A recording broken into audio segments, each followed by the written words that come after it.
मंत्र का पाठ करेंगे। ओम विश्वानि देव सवितर्दुरितानि परासुव यद्भद्रं तन्न आसुव। ओम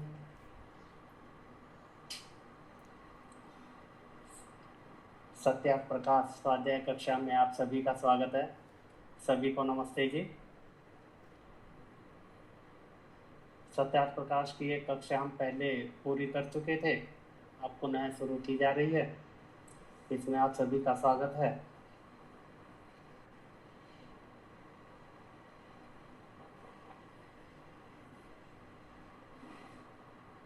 ग्रुप में जुड़े हुए कुछ व्यक्ति तो मेरे से परिचित हैं, कुछ हो सकता है कि परिचय ना हो। तो सबसे पहले मैं आपको एक अपना छोटा सा परिचय दे दूं। मेरा नाम वेद प्रकाश आर्य। बैंक में 33 वर्ष तक काम करने के बाद मैंने VRS लिया था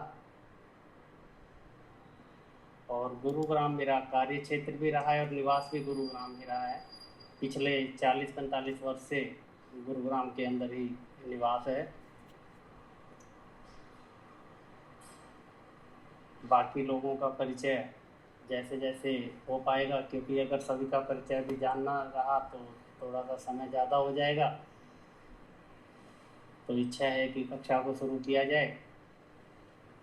तो मैं आप लोगों से आशा रखता हूँ कि इस कक्षा के अंदर आप ग्रंथ के पूरा होने तक सभी जुड़े रहेंगे।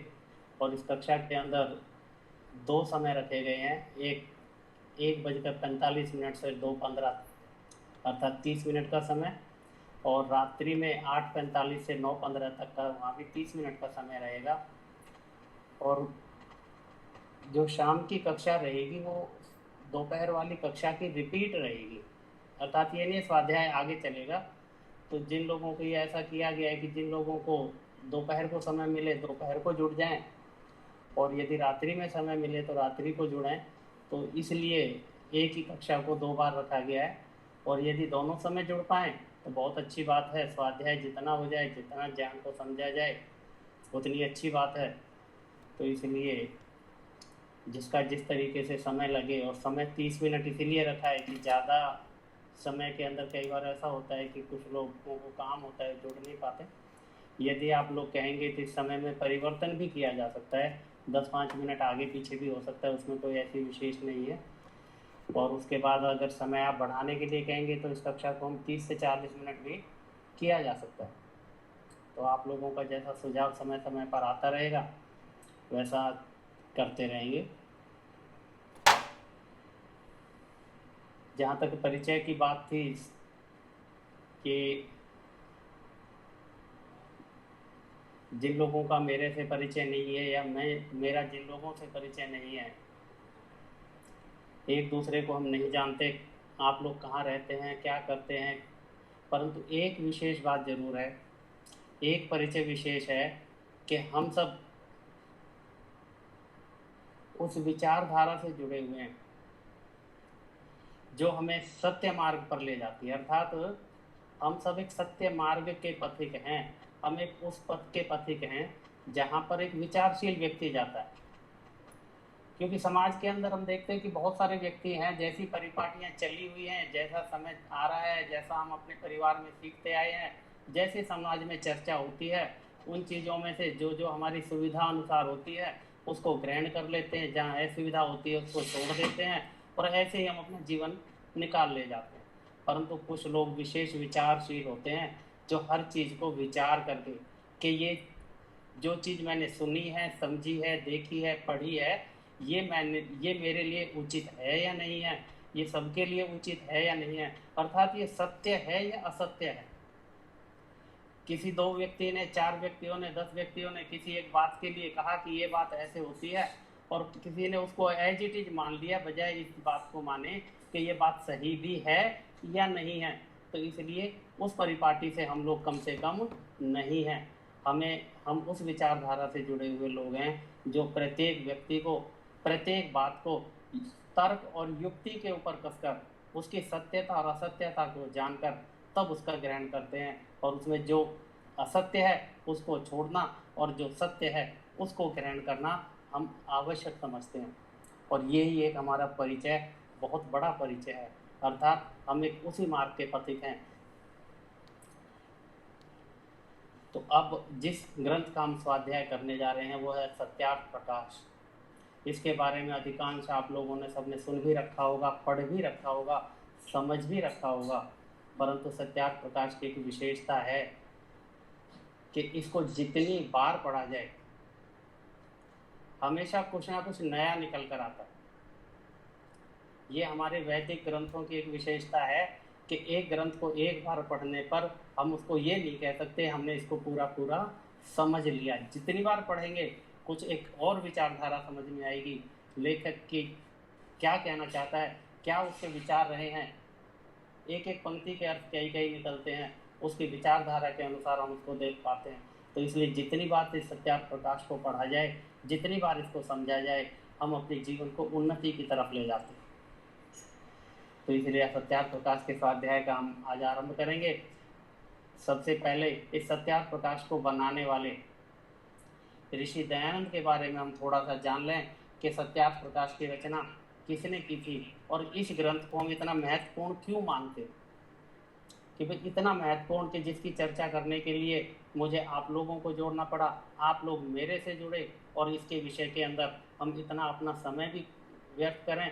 तो इसलिए पहले ये जान लें कि सत्यार्थ प्रकाश ग्रंथ क्या है और इसके लेखक कौन है, क्या इतनी विशेषताएं थी कि हम इस ग्रंथ को पढ़ना आवश्यक समझते हैं।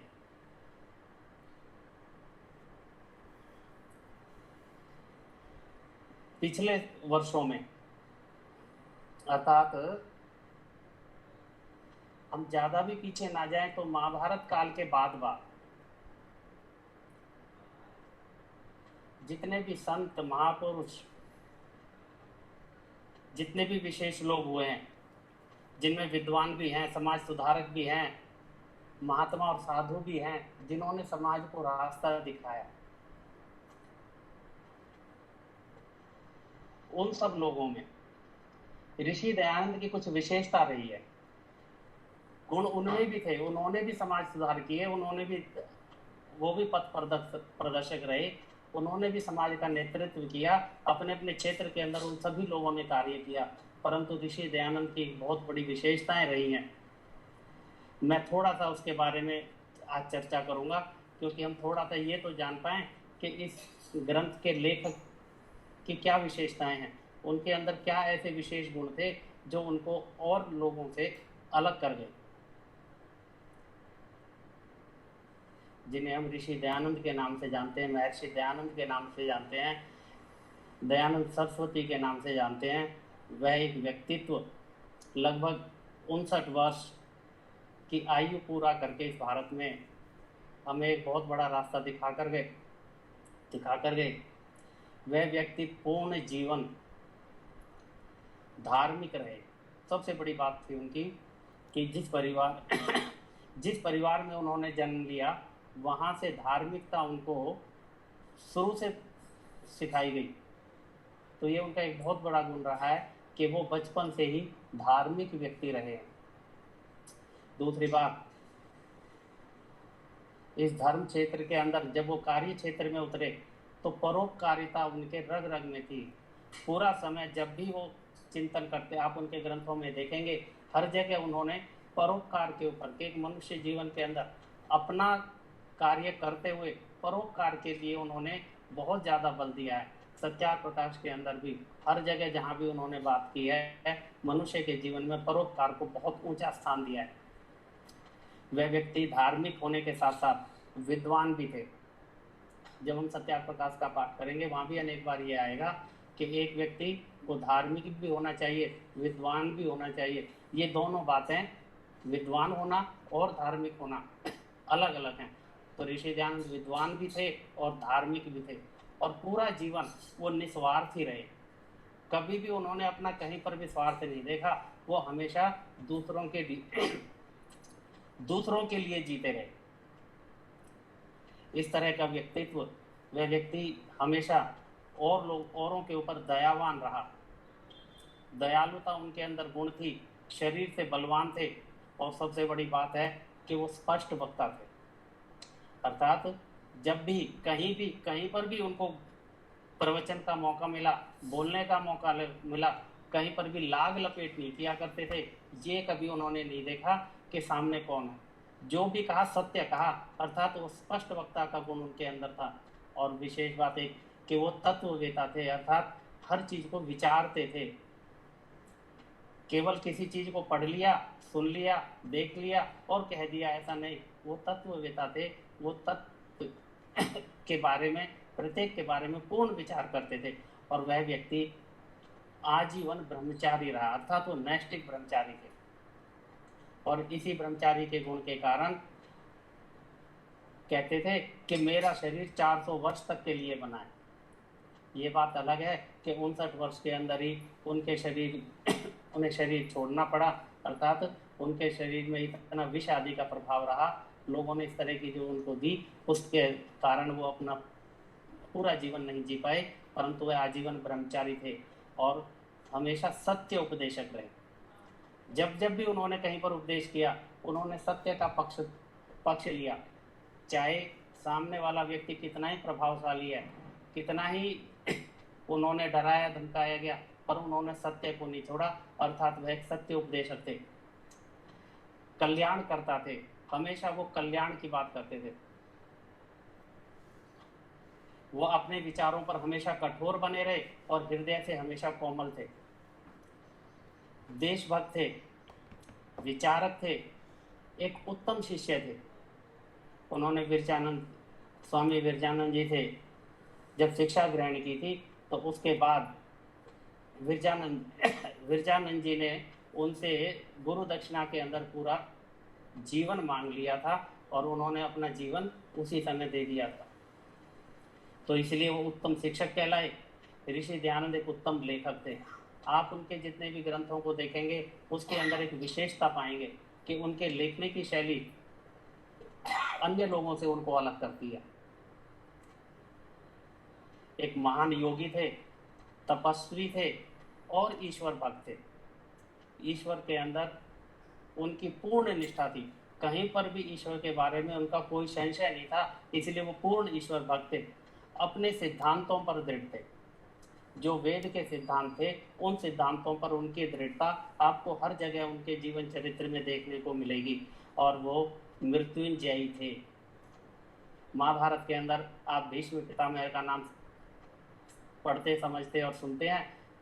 भीष्म पितामह को भी मृत्युंजयी कहा जाता है, अर्थात उनकी अपनी इच्छा से जब उनको मरना होगा, जब वो मृत्यु को वर्ण करेंगे, तब उनको मृत्यु आएगी, अर्थात शरीर छोड़ने की। इसी तरह ऋषि दयानंद का भी, वो भी मृत्युंजयी थे, शरीर उन्होंने अपनी इच्छा से छोड़ा था। बहुत बड़े त्यागी थे और भाषाविद थे, अर्थात संस्कृत भाषा पर उनका बहुत बड़ा अधिकार था। व्याकरणाचार्य, अर्थात संस्कृत भाषा की व्याकरण के वो पुरोधा थे, व्याकरण के ऊपर उनका पूरा अधिकार था। दर्शनाचार्य, दर्शनों को उन्होंने बहुत अच्छे से पढ़ा था, दर्शनों के और वेदों के विद्वान थे। ऋषि दयानंद की जो सबसे बड़ी महानता है कि वे वेदों के विद्वान थे। उनसे पहले जितने और विद्वान वेदों के आए, जिन्होंने वेदों का भाष्य किया था, ऋषि दयानंद ने उनके भाष्यों को देख के सबसे बड़ी कमी उनमें ये लगी कि उन लोगों ने वेदों के भाष्य को अर्थ का अनर्थ किया था। ऐसे समय में ऋषि ने वेदों के अर्थ भाष्य करके जो सही सही अर्थ थे उनको जनाने का प्रयास किया। हाँ, ये बात अलग है कि वो चारों वेदों का अर्थ नहीं कर पाए, परंतु हमें एक रास्ता वो दिखा गए थे कि वेदों के अर्थ किए कैसे जाते हैं। तो वो वेदों के बहुत बड़े विद्वान थे। और एक और विशेष बात उनकी ऋषि की थी कि अन्य मतांतरों की ऋषि जानकारी रखते थे, क्योंकि भारतवर्ष के अंदर जितने मतांतर फैले थे और उसके बाद विश्व के अंदर भी, उनकी वो पूरी जानकारी रखते थे कि उन मतांतरों के अंदर क्या कमी थी, क्या वहाँ पर उन्होंने वेदों से विरुद्ध क्या क्या बातें थी जिनके अंदर उन लोगों को बरगला के रखा हुआ था। तो अन्य मतांतरों की भी जानकारी रखते थे। ऐसा नहीं है किसी ने कह दिया कि ये गलत है तो उन्होंने मान लिया, उन्होंने उसके बारे में पूरा समझा, पढ़ा, देखा, तब उसके बारे में लिखा है। इस चीज़ की जानकारी आप देखेंगे कि उन्होंने अपने 4 समूलात पीछे के इन मतांतरों के बारे में पूरा पूरा लिखा है। एक व्यक्ति लिखने से पहले जब तक उसको ना जान पाए तब तक लिख नहीं सकता। तो आप उनकी लेख जब सत्यार्थ प्रकाशन पढ़ेंगे तो हमें पता लगेगा कि उन्होंने दूसरे मत मतांतरों के बारे में कितना कुछ जानने का प्रयास किया था। अच्छे अनुवादक थे, सहनशील व्यक्तित्व था और वो अपनी बात पर अड़िग रहते थे। जो सत्य है उस पर डटे रहते थे और असत्य को छोड़ने में हमेशा तत्पर रहते थे। ईश्वर विश्वासी थे, ईश्वर के ऊपर उनका पूर्ण विश्वास था। आप जगह जगह सत्यार्थ प्रकाश या अन्य ग्रंथों के अंदर भी देखेंगे, हर जगह वो ईश्वर को आगे रखकर चलते थे। वो ये कहते थे कि मुझे किसी से डर नहीं लगता, एक केवल एक ईश्वर से। अर्थात जो ईश्वर कहता है, अर्थात वेद के ज्ञान के अनुसार मैं जो कहूँगा, तो इसलिए ईश्वर के पूर्ण विश्वासी थे और हमेशा उन्होंने अपने पूर्ण जीवन के अंदर विश्व कल्याण को सर्वोपरि रखा। ना उन्होंने अपने राज्य का, ना अपने शहर का, ना कभी गांव और किसी विशेष क्षेत्र के बारे में, उन्होंने पूर्ण विश्व कल्याण की हमेशा बात की है और वो प्राणी मात्र के हितैषी थे। ब्रह्मा से लेकर जैमिनी पर्यंत ऋषियों की जहाँ हमारे ग्रंथों में चर्चा होती है, जैमिनी ऋषि के बाद ऋषि दयानंद ऋषि हुए हैं। एक बहुत बड़े अंतरकाल के बाद हमारे यहाँ पर किसी ऋषि ने जन्म लिया। चरित्रवान उनका व्यक्तित्व था और वह व्यक्ति ऋषि दयानंद ने ईश्वर का साक्षात्कार किया हुआ था। कर्मशील हैं, उत्तम शरीरधारी थे। उन्होंने अपने शरीर को योग के द्वारा और अन्य प्रकार से उत्तम शरीर उनका था। उनके बारे में कहते हैं कि जब वो चला करते थे तो लोग उनके पीछे दौड़ा करते थे। अर्थात उनकी चाल भी, चलने की चाल इतनी तेज थी कि और लोगों को उनके साथ दौड़ना पड़ता था। उनका वो एक उत्तम शरीरधारी थे। प्रभावशाली उनका व्यक्तित्व था, धैर्यवान थे, निडर थे, वैरागी थे और निराभिमानी थे। अर्थात इतना ज्ञान होने के बाद भी सामान्यतः हम देखते हैं कि अगर किसी के पास धन, बल या ज्ञान, इन तीनों वस्तुओं में से कोई चीज़ की यदि वृद्धि होती है तो अभिमान स्वतः आ जाता है, परंतु उनके अंदर कहीं पर भी अभिमान नहीं था। उपासना के द्वारा परमात्मा के गुणों को धारण करने वाला व्यक्तित्व ऋषि दयानंद का रहा है। देवता तुल्य थे, अजय रहे। उनके उनके शास्त्रार्थ आदि के अंदर यदि हम देखते हैं, कहीं पर भी उनको कोई पराजित नहीं कर पाया। अपने वेद के सिद्धांतों को लेकर वो चले और हमेशा अजय रहे हैं। न्यायकारी रहे, दुखों से दूर। अर्थात ऋषि को कभी दुख नहीं सताया। हाँ, भारतवर्ष के अंदर भारत के लोगों का दुख देखकर दुखी होते थे, परंतु वो अपने दुखों से दुखी नहीं होते थे। घृणा से रहित थे। वो छोटे से छोटे और बड़े से बड़े व्यक्ति को, किसी भी व्यक्ति से वो कभी घृणा नहीं करते थे। प्रत्येक से प्रेम और प्यार उनका साथ रहता था।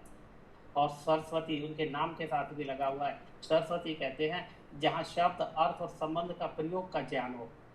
अर्थात जो भाषा को पूरा पूरा अधिकार जो रखता हो उसको सरस्वती, उनके नाम के साथ भी सरस्वती लगा हुआ था। उनका मन हमेशा प्रशांत था, विक्षोभ रहित था और उनकी बुद्धि निश्चयात्मक थी। जो भी बात करते थे पहले उसको सोच समझ के, सत्य असत्य का विचार करके और निश्चय करके उसके बाद उस बात को कहते थे। और यही उनके ग्रंथों में देखने को मिलता है।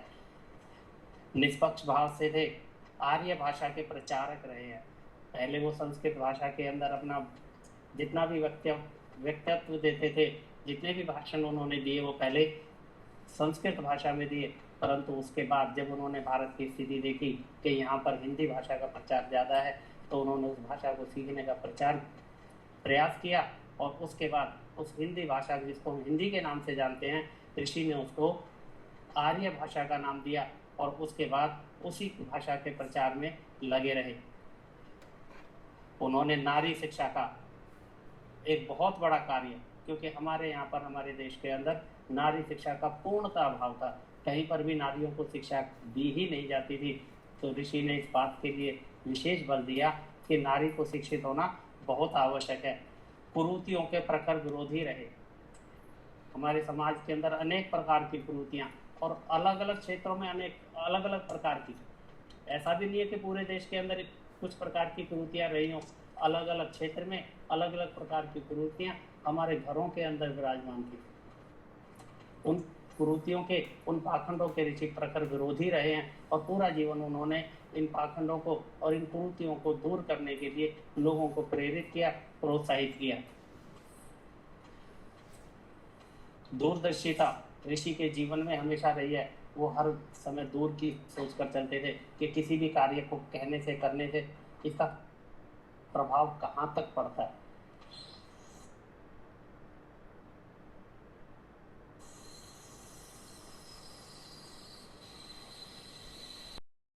निधि के नाम से एक पुस्तक भी लिखी।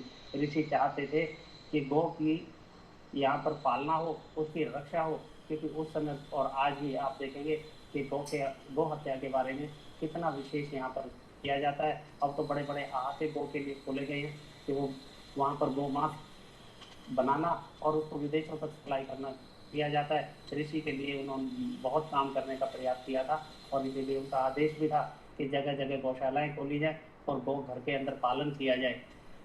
ऋषि एक बहुत बड़े राजनीतिक भी थे, अर्थात राज के बारे में उनकी बहुत बड़ी दृष्टि थी और उन्होंने पूरा जीवन भारतवर्ष के राजाओं को इकट्ठा करने में लगा दिया, क्योंकि हमारा देश उस समय गुलाम था और ऋषि को पता था कि जब तक राज हमारा नहीं होगा, अर्थात राज आर्यों का नहीं होगा, यहाँ पर हमारी संस्कृति और हमारे सिद्धांतों को लागू नहीं किया जा सकता। और इसके लिए उन्होंने सबसे पहला प्रयास किया कि इस देश को स्वतंत्र होना आवश्यक है और स्वतंत्रता कैसे दिलाई जाए ऋषि को यह पता था। इसलिए उन्होंने सभी राजाओं को, जो अलग अलग छोटे छोटे राज्यों में बटे हुए थे, उन सबको इकट्ठा करने का जो प्रयास किया वो ऋषि का बहुत बड़ा कार्य था। ऋषि वेद के पथिक थे, वेद पर चलने वाले थे और ऋषि वेद के उद्धारक भी कहे जाते हैं। परंतु मैं कहता हूँ ऋषि वेद ज्ञान के संस्थापक थे। वेद के उद्धार की आवश्यकता नहीं है, वेद ज्ञान को स्थापना की जाती है। ऋषि ने यहाँ पर भारतवर्ष से वेदों का नाम तक मिट गया था। केवल पौराणिक लोग वेद का नाम लेते थे, परंतु वेद की कहीं चर्चा नहीं होती थी। ऋषि ने वेदों को यहाँ पर स्थापित किया और आज हम वेद की चर्चा यहाँ करते हैं, वेद के ऊपर चलने का प्रयास करते हैं। ये ऋषि की एक महानता थी कि हमें वेदों का रास्ता दिखा कर गए। वह विश्व के हितैषी थे, स्वदेशी के प्रचारक थे। हमेशा कहते थे, सत्याग्रह प्रकाश में भी एक जगह उन्होंने लिखा है कि हमें अपने स्वदेशी वस्तुओं का जब तक हम प्रयोग नहीं करेंगे, निश्चित है कि हम गुलामी से हट नहीं सकते। स्वदेशी का प्रचार ऋषि ने किया था और देश की स्वतंत्रता के उद्घोषक ऋषि ही थे। 1857 की क्रांति के लिए यहाँ तक भी लोग कहते हैं कि इसका आधार ऋषि थे। उन्होंने सर्वप्रथम स्वतंत्रता के लिए बिगुल बजाया था, राजाओं को इकट्ठा किया था और ऋषि के जीवन काल में 3 वर्ष का समय ऐसा आता है जो कि अज्ञातवास है। उसके बारे में ऋषि का कहीं पर भी ये नहीं आता कि ऋषि ने उस 3 वर्ष के दौरान क्या कार्य किया था। तो उसके अंदर लोग, लेखकों का विचार है कि 3 वर्ष वो केवल यह 1857 की क्रांति के लिए इधर उधर लोगों से अपना परिचय ना देके एक साधु के भेष में इस कार्य को करते रहे और तब 1857 की क्रांति उस समय हुई थी। देश प्रेम ऋषि के अंदर कूट कूट के भरा हुआ था। गुरुकुल पद्धति जो हमारे भारत से समाप्त हो गई थी, उसको पुनः स्थापित करने का श्रेय ऋषि को जाता है। और ऋषि ने एक बहुत बड़ी एक और कार्य किया था ऋषि दयानंद ने, कि यहाँ पर ऋषि मुनियों की जो परंपराएं समाप्त हो गई थी, उनको पुनः स्थापित किया था। ऋषि ने जब भी अपने सिद्धांतों को रखा है, सत्याग्रह प्रकाश के अंदर भी हम देखेंगे, तर्क और युक्ति के साथ रखा है। उन्होंने ऐसा नहीं कि किसी बात को कहा है कि वेद में लिखा है तो बस ठीक है, उसके बाद उसको सोचने की आवश्यकता नहीं, या मैंने कहा है उसको और आगे सोचने की आवश्यकता नहीं। उन्होंने जिन भी सिद्धांतों को हमें बताने का प्रयास किया है वो तर्क और युक्ति से बताया है, तर्कों के साथ बताया है।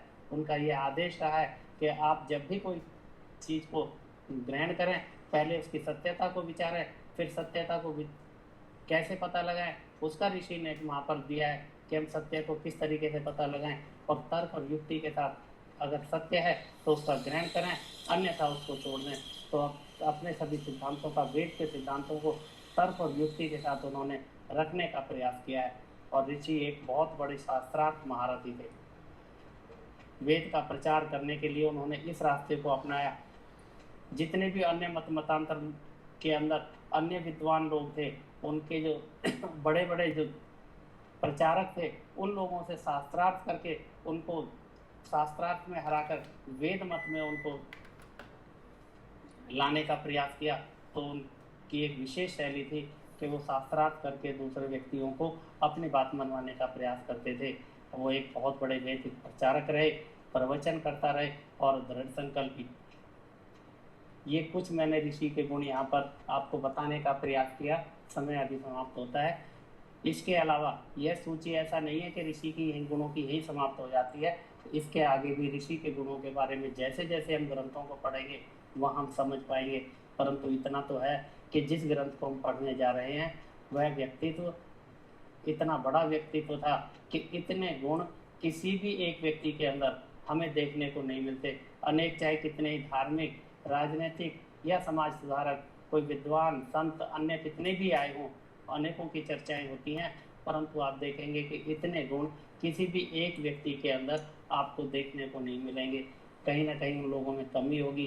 परंतु जब हम ऋषि के जीवन को देखते हैं तो वहाँ पर कहीं पर भी हमें कुछ ऐसा नहीं दिखाई देता कि कहते हैं ना, सफ़ेद चादर में कहीं पर भी कोई दाग नहीं है।